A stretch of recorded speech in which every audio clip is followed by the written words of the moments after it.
Hello everyone. So here we're talking about affordable healthcare, जिसमें एक important pillar है affordable generic medicines.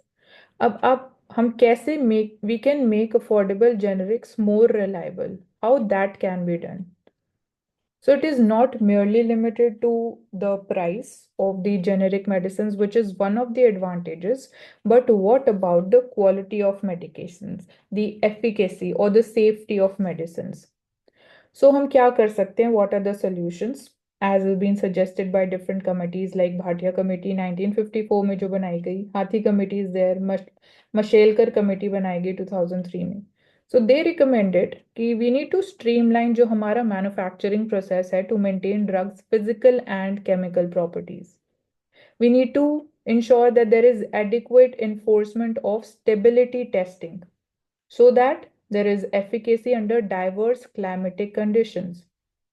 We need to give more teeth to the regulatory bodies like Central Drug Standard Control Organization, as right now it only has recommendatory powers, and the action will be taken up by the state drug regulatory authorities.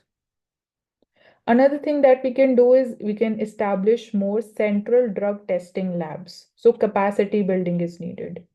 And aligning with the drug impurity levels with the US or the global standards, because impurity levels in India are little higher compared to the global standards, which might compromise with the quality of drugs.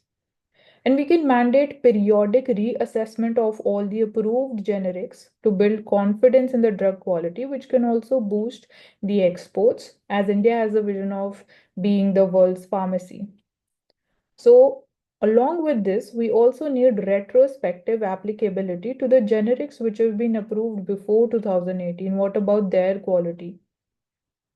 So, all these measures, which are holistic and comprehensive, needs to be implemented. It is not merely just the manufacturing of the generic medicines or being available through the Jan Aushadhi Kendras which are there. So that's all. I'll meet you in the next video with a new topic.